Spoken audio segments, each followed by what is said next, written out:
Hey, welcome back to my channel, Indieauthor Jill. And apparently, I lied to you guys. I did say I've said it at least in one video, but said it in other videos. I'm sure that um, when it comes to um, book reviews, I will not do a review on a book that I didn't like. Um, and in this case, I have to go back on that because I did read this book. I did not like it. The Twisted Tree of Wonderland by Rebekah Deem. The reason I'm still doing the video on it is because I feel like it needs a video because it was such a. I did not dislike it because it was a bad book. You know, it was a very hard read. Okay, it's so emotional. Um, this is not something you're going to read just for fun. Um, but if you want a book that's going to destroy you, this is your book. If you want something that's going to make you cry and might make you really get in touch with your feelings, this is the book. Charlotte is the main character is Charlotte, and she is living with her husband and her two boys. And everybody is on the struggle bus. um Normally in a fiction you want a character like, okay, there's this character that is the bad guy, the antagonist, this one is struggling, and everybody else, there's like somebody, at least somebody that is like the strong solid person.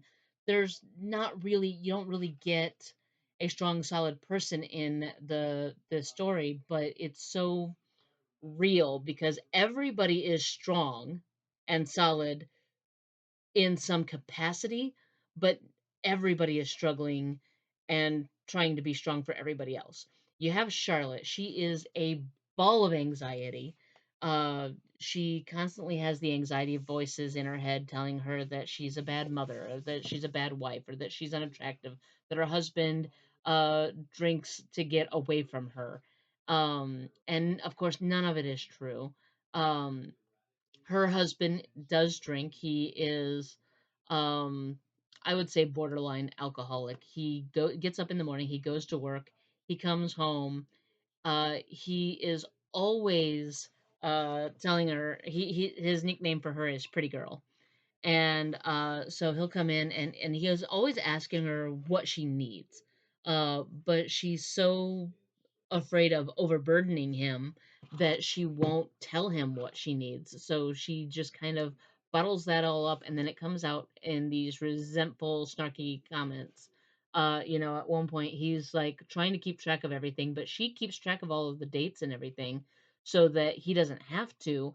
And then she gets annoyed because he doesn't know when they're supposed to go to therapy, and she's like, it's every other Wednesday, it's always every other Wednesday. And he's like, okay, but is it this Wednesday or next Wednesday? Like, his days blur together because it's get up, go home, go to work, come home to help take care of the kids, get up, go home, go to bed, get up, go to work, rinse, lather, repeat.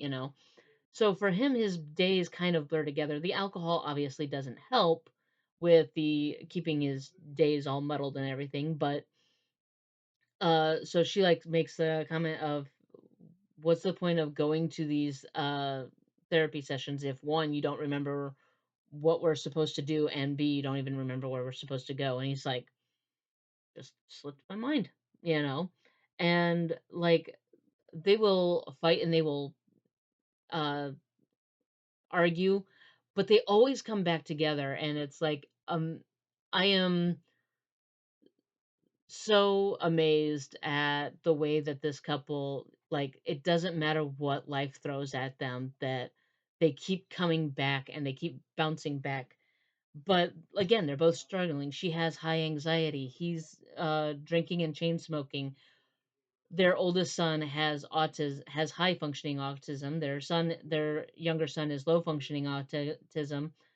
The one can go to school, go to a public school. He can make friends if it's harder for him to make friends because of the autism, but the friends that he does make are real friends for him. The younger one, Charles, he has to be homeschooled. He is never going to be able to live on his own. He's never going to be able to have a relationship or have kids.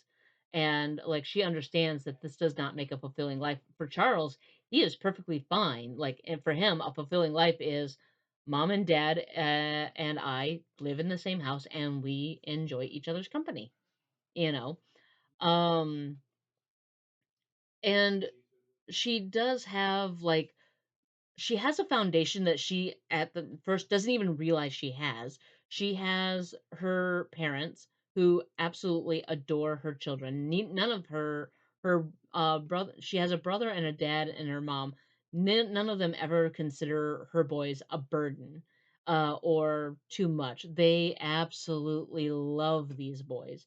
Her sister-in-law loves her boys. Her two best friends love her boys, and her two best friends' kids love her boys. And so she has this like what she calls a tribe that eventually she does figure out that um well as she's going through, one of the biggest rocks in her life is her mom. And anytime she's really struggling, she calls mom and she's like, or Addison or Belinda, but it's usually mom. Mom is her anchor. And then mom gets cancer and mom passes away. And it's just Charlotte's whole world starts to crumble. And she starts feeling the overwhelm. And there's something so relatable about Charlotte to where like she's struggling with all of this and she's trying to take everything on her shoulders because like her husband is the only income provider. And so she stays home with the kids and that helps with okay, well we don't have to pay for daycare because mom's home all the time. Um but it puts all the weight on dad to provide the income and support the family. And Matthew is very acknowledgeable about certain things. Like he understands Charles is never going to be able to live on his own. He, as Charles' father and the provider for this family, is never going to be able to stop working. He's never going to be able to retire. He's never going to be an empty nester. Those kind of dreams or plans that other people make, he can't make. And for Matthew, as stressful as that is, he is perfectly fine with it because for him it's like yes it's stressful that I cannot plan for retirement, yes it's stressful that I can't plan for what my wife and I will do when there's no kids in the house because there's never going to be a home with nobody in the house, but that's okay because if me working for the rest of my life means that my family is taken care of, so be it, I'm here for it, let's go. He turns to alcohol because he doesn't really have anything else he can think of to take that pressure off. um and a lot of people like on the outside looking in will say, well, you could do A, B, C, or D. You could work out, you could go for a run, you could get into bike riding, you can get into weightlifting, you can get into boxing, something healthier. And yeah, he could, but you know this is his solution, and that's a decision he has to make. And even Charlotte realizes as much as she would rather him not drink, much as she would rather him get into boxing or something else, she recognizes that this is her husband. She married him. He was drinking before she married him. She knew what she was getting into, and she's not going to change him just because it's inconvenient for her. And as much as she wants to get him to stop drinking, uh, she's not she's not going to try and force that issue. And she recognizes that this is an addiction and that the best way for him to stop drinking is for him to want to stop drinking. He's got to want it. She can't want it for him, and she can't do it for him, but she can be as supportive as possible for okay, if the stress of the family is stressing him out and he needs a drink because he's stressed, then I will take care of everything. I will take care of the doctor appointments and the vet bills and I will take care of our, schedules and everything, and cleaning the house and running the errands and doing all the things. And she doesn't realize that this is more frustrating to him, because as a provider for the family, he wants to do more than just provide financial service. He doesn't want to just be the financial provider. He's fine with being a financial provider, but he wants to take some of that burden off of her shoulders, and she won't let him, and that frustrates him and stresses him out more, so he drinks more. And eventually, through the death of her with the death of her mother, and trying to come together with the family for the funeral and everything just kind of spirals. She eventually uh does come, like, one of her brothers and her dad are very protective of her, and eventually things come to a head with some of her family, because some of her family is toxic. And like with Matthew, he has certain families that he's no contact with. He has boundaries, and he has asserted those boundaries, he has enforced those boundaries, and they will not be violated. With her, she doesn't have any boundaries with her family. And so with the death of her mother comes the realization for the necessity of said boundaries. She has to establish boundaries. And even though she has a hard time doing it, but her father and her brother are both like, nope, we got you. And so her dad and her brother Richie um are both like, nope, you don't. They go after David is one of the problem toxic family members, and they go after David, and they're like, look, we're not going to cut you out of out of our lives, but Charlotte's off limits. You do not get to bully her. You do not get to comment on her parenting style, on her uh, abilities as a wife. You don't you don't get a comment on that. And so they rally around and protect her, and she starts to realize that she starts to really realize how much of a um strong foundation and tribe that she has with her family, that not just her family but Matthew's family and her friends, that she doesn't have to do everything. um and that it's okay for her to go off on a birthday vacation with her best friends. It's okay for her to go out and have dinner with them and leave the boys at home with their dad. Um, like when she's gone, he takes care. Like, she has never left her boys with her husband and them not be fine. He knows how to take care of his kids, and I kind of think that sometimes he looks forward to the times when she is away, because then he gets to be more than just the father. He gets to be dad. He gets to, okay, we're playing Legos, we're playing video games, we're watching football, we're having pizza for dinner, we're having pancakes for dinner, we'll have ice cream for breakfast, whatever. So he gets to be dad. And uh he does have a relationship with his kids. You see it when she does step away, like when she's packing for her trip, and Charles is like, Charles, go with mommy. And she's like, nobody. And uh she finishes packing and everything, and he's curled up around her suitcase, and her husband comes in, and he's like, ah, buddy. And immediately the focus shifts. Oops, sorry. Immediately the focus shifts, and now it's not, oh, mommy's leaving, it's, oh, daddy's here, daddy, do it. And he drags dad off to the Lego table to finish the Lego set that he's got. He's I believe it's the house from Up that he's working on.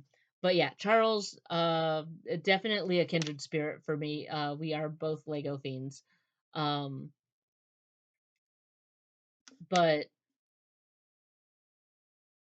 the there's so, like I said, it's such an emotionally charged book. There's so much going on between her anxiety, his drinking, the kids' autism, the mom's um cancer, and her rapid decline in health, uh the establishing boundaries with family, and this guilt of every time she does something for herself, she feels like she's being selfish and she's being guilty of she's being a terrible mom because she's gonna leave her kids by themselves with their dad. And it's like you're her friends are great. They're what I call flight attendant friends. They're the friends that every time she starts getting guilty about, I can't go because my kids, I need to be here for my kids, they're like, hey, you can't serve from an empty cup. Put the oxygen mask on yourself before you start helping your kids, because if you pass out, you're no help to them. We're going on vacation, or we're going to dinner, or we're going to the what did they call the bath thing? Uh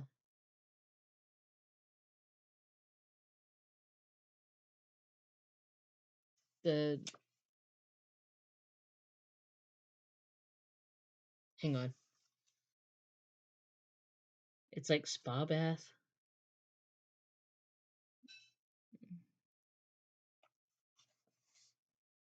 Mm,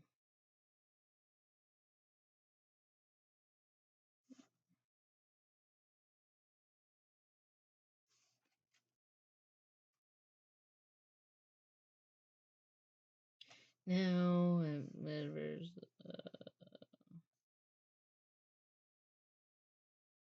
sound bath. Um, yeah, so they're like, you're gonna go to sound bath with us, and they're like, and she's like, well, maybe I should. And she's like, nope, no, you're going. The boys will be fine. Your husband knows how to take care of his kids. He's their father. He knows what children are. He knows how they work. And she um and he does, like, when she leaves and goes to sound bath with her friends, and he takes care of the kids, and she comes home, and guess what, the kids are still alive. The house hasn't burned down. Aliens haven't come and abducted anybody. Nobody is grievously injured. Nobody had to make a run to the hospital.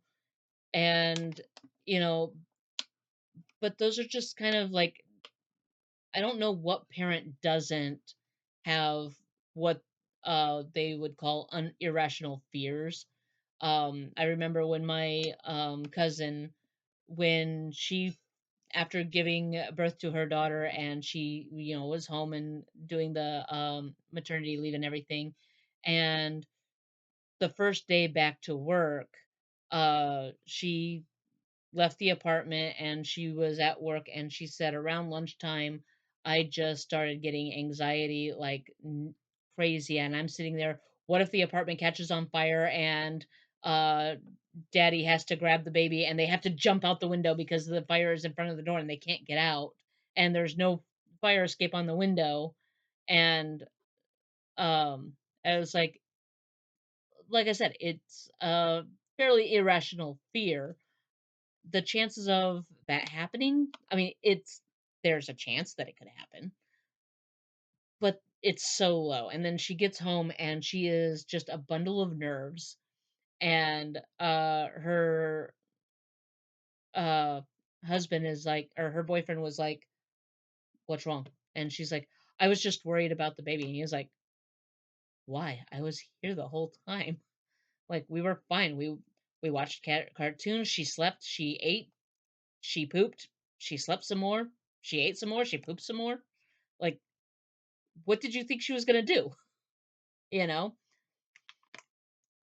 Um, but yeah, Rebecca does such a good job of just capturing all of this. And then in the end, like, nothing is solved, really. I mean, she has the boundaries with David set in place, and with other, and but like, she still has anxiety.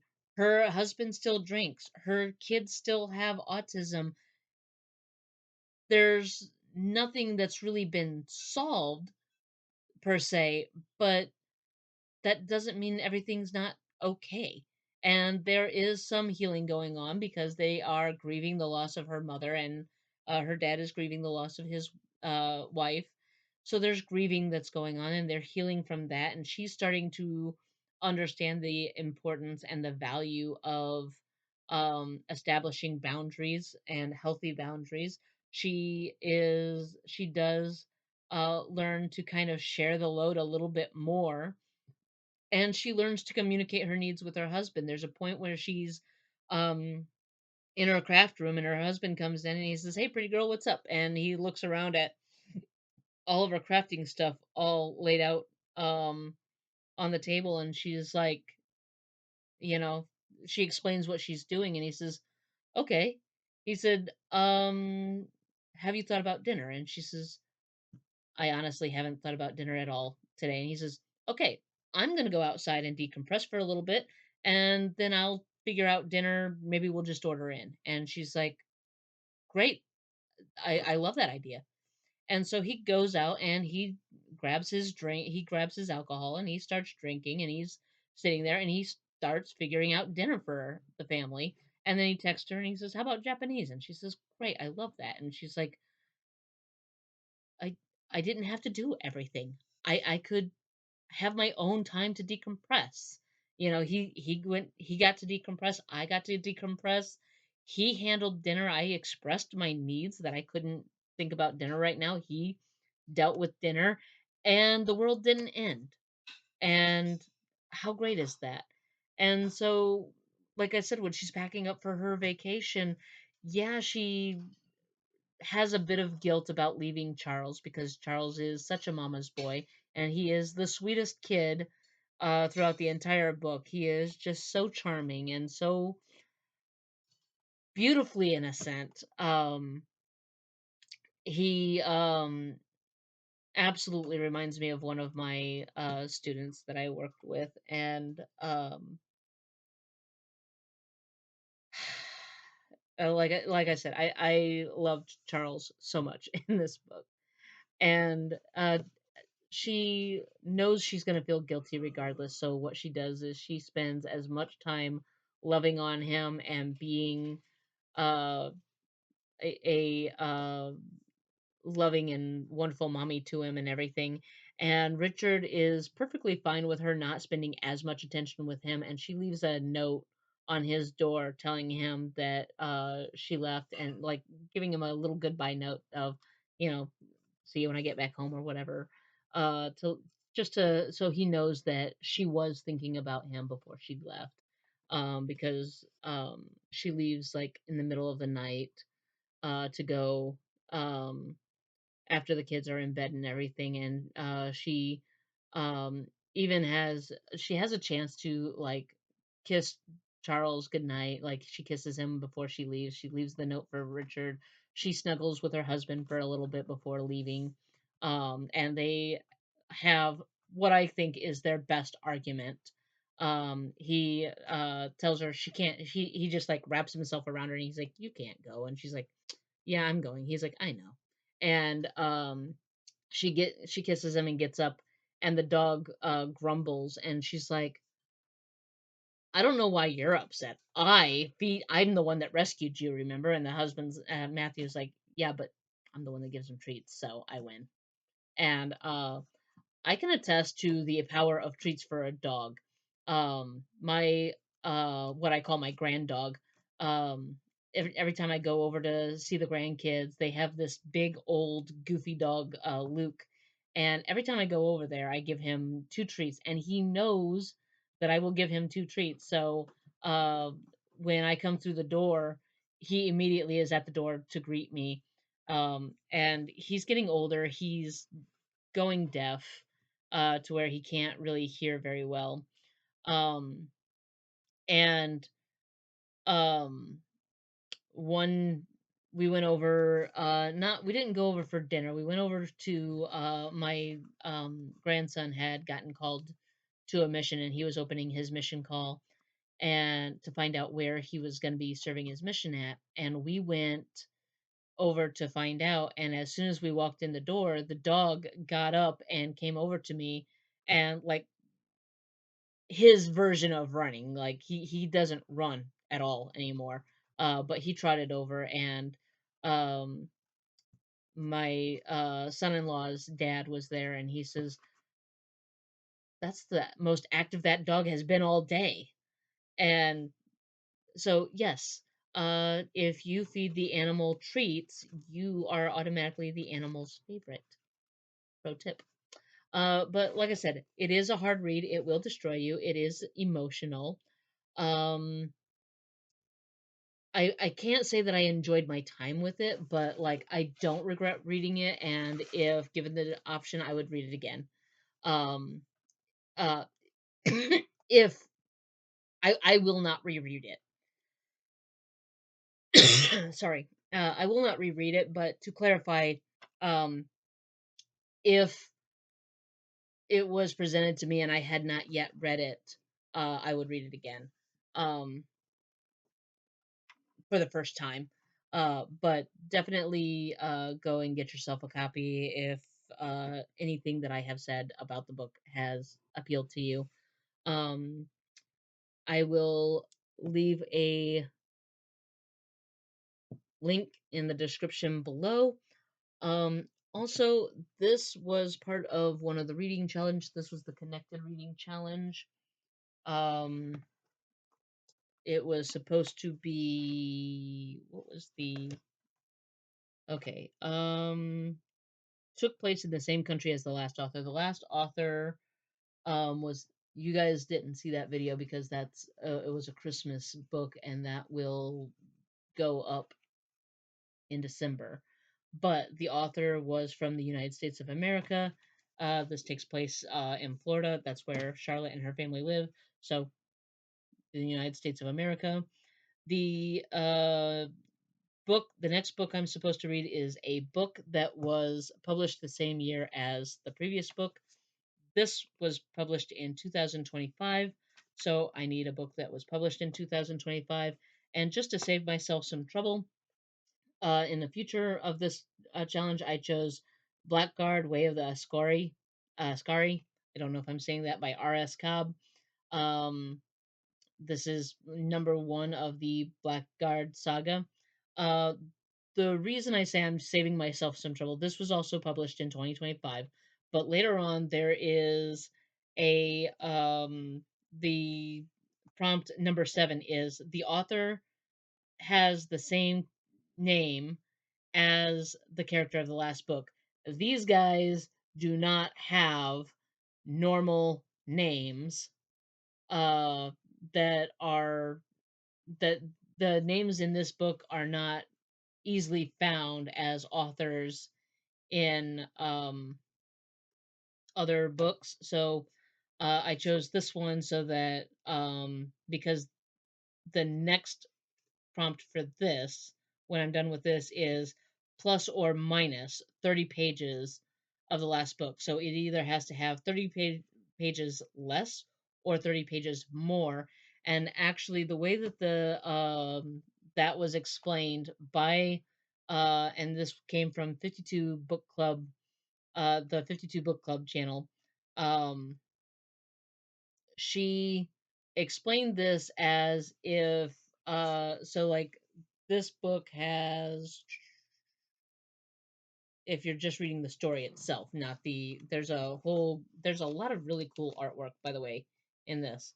But there's a lot of like a glossary of different things in the back to help you navigate the book and what's being spoken, talked about. But this has 261 pages. So let's see. Just write that down because my brain is not holding information. Okay, so less 30 pages less would be 231, and 30 pages more than that would be 291. So the way she explained it is if the book has 261 pages, then the next book has to have anywhere between 231 and 291 pages. It doesn't have to be exactly 231 pages. It doesn't have to be exactly 291 pages. It can be anywhere in between those numbers. But obviously, I am going to try and find something that is exactly 231 pages or 291 pages, or as close to that as possible. Um, but I'm not going to worry about that right now because right now all I have to do is worry about reading this. And as I said before, because I'm doing this on impossible mode, I can't double this up. Otherwise, I could double it up and use it for maybe the black cover or um what else could I use it for? I can't use it for 2025. That's the only thing I am doubling up with is the year that they were published, and I can't use 2025 because I've already used it for A Race with a Rogue, which was also published in 2025. Um, that is correct. Yes. Yeah, 2025 has already been covered up. So, but like if I was gonna double it up with anything, I could do like black cover. Um, I could do B for the alphabet challenge. Ooh, I could use the word the in the title for the quote, make a quote. So there's a couple I could double it up with. I just am not going to. Uh, Mainly because it's easier for me to keep track of it as far as um which book is which because some I when I was sitting there trying to think about it, one of the things I realized was that it um sometimes I forget that I've already used this for, so like I might say I've used this for the readathon challenge plus the black cover challenge, and then I forget about that and that I've already doubled up on it and I use it for something else as well. And so this way I know I'm not cheating by the only thing I'm allowed to double up is the year it was published, which is one of the reasons why I'm doing the impossible mode, because very much like Charlotte, sometimes I just like to make things. It's easier to make things harder on myself than it is to make things easier on myself. Um, but in this way, like if I don't complete the challenge, like the world's not going to end, and that's fine. Um, being said, I am doing my best to complete the challenge. So I've got one, two, three, four, five. With this done, I have five things on my 1, 2, 3, 4, 5, 6, 7, 8, 9.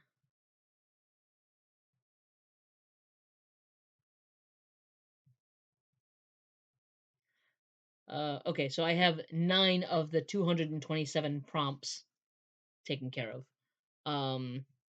And that means I have 218 to go. Easy. All right, I'll see you guys later. Don't forget to like and subscribe. And for your question of the video, what would be a good question? I hadn't thought about. I need to start thinking of these in advance. um, what would your ideal pet be? They have a dog. But uh I'm back and forth with dogs and cats because I love cats because they're a little bit lower maintenance. You just have to clean out the litter box. I don't have to get up super early in the morning or go out super late at night to take care of them, to take them for a walk or anything. So cats are great in that way. With dogs, you can take them for walks. Like you could walk a cat, but I don't know. I think they both have their merits. Right now I'm happy with my chickens. It's a lot of work cleaning out their coop, but they have these big bins, so I only have to feed and water them like once a week. Other than that, I just go out each day and collect eggs and feed them treats and talk at them, and they talk back. Not in words, but they squawk a lot. Uh, so right now, my ideal pet is the chickens. Um, but yeah, let me know in the comments below what your favorite pet is, or what your ideal pet would be if you could have any pet. What would it be? All right, I'll see you in the next one. Bye.